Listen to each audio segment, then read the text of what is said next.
আমার চাকমা ফ্রেন্ডদেরকে নিয়ে পাহাড়ি খাবার টেস্ট করার জন্য চলে গিয়েছিলাম হ্যাবাংয়ে। এখানে গিয়ে আমরা একটা মেনু অর্ডার করি, যেখানে পাহাড়িদের রান্না করা বিভিন্ন খাবার ছিল। খাবারটা এমনভাবে সার্ভ করা হয়েছিল যে দেখে খুবই ভালো লাগছিল। বাঁশের একটা ঝুড়িতে ভাত রেখেছে, আবার ছোট ছোট বাটিতে তরকারি দিয়েছে, একটা বাঁশের ডালাতে সুন্দর করে সাজিয়ে দিয়েছে। এরপর আবার ডালা থেকে নামিয়ে সবকিছু টেবিলে সাজিয়ে দেওয়া হয়। এখানে আমার সাথে আর আমার 3টা ফ্রেন্ড গেছিল। আমি খাবার নিয়ে অনেক কনফিউশনে ছিলাম, কিভাবে শুরু করব, কিভাবে খাবো।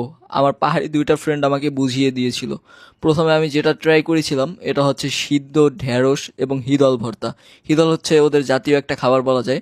এটার টেস্ট ভালোই লাগছে, যদিও আমি শুটকি পছন্দ করি না, তাও কেন ভালো লাগছে আমি নিজেও জানি না। এরপর ট্রাই করি চিকেন দিয়ে মটর ডাল। এটা মোটামুটি ভালো ছিল, মটরের সাথে একদম চিকেন চুষে নিয়েছিল। এটা অনেকের কাছেই ভালো লাগে নাই, কিন্তু আমার কাছে স্পেশালি কেন ভালো লাগছে আমি নিজেও জানি না। এরপর ট্রাই করলাম চালতা দিয়ে মাছ। এটা অনেকটাই আজব লেগেছে আমার কাছে, কারণ মাছটা ভাই একদম মিশে গেছে চালতার সাথে। পুরো চালতার টকেট একদম পুরো মাছটাই টক হয়ে গেছে। এটা তেমন একটা ভালো লাগে নাই আমার কাছে, বলবো ভালোই লাগে না এক কথায়। এরপর ট্রাই করলাম রুই মাছ। আমার কাছে মনে হয় এই মাছটা খুবই তাজা ছিল একটা মাছ, কারণ এই মাছে ভাই কোনো গন্ধই পাই নাই।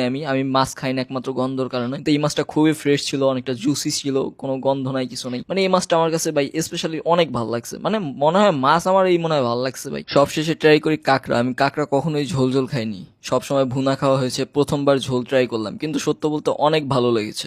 অনেক জুসি ছিল কাঁকড়াগুলো। সব থেকে মজার ব্যাপার ঘটে কাঁকড়া পা ভাঙতে গিয়ে। এর আগেও আমি মুখ দিয়ে অনেকবার ভেঙেছি, কিন্তু ভাই এটা ভাঙতে কেমন যেন আমার আনকমফোর্টেবল লাগতেছিল, কারণ সবাই আমার মুখের দিকে তাকাইছিল, বিশেষ করে আমার ফ্রেন্ডরাই আমার দিকে তাকাইছিল যে কিভাবে কাঁকড়া ভাঙে।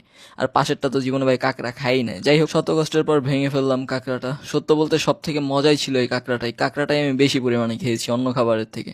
যাই হোক, পাহাড়িদের খাবার আমাদের কাছে একটু আনকমন লাগবে বা অন্যরকম ভিন্ন স্বাদ লাগবে, এটাই স্বাভাবিক। যারা এটাতে অভ্যস্ত তাদের কাছে হয়তো অনেক ভালো লাগে।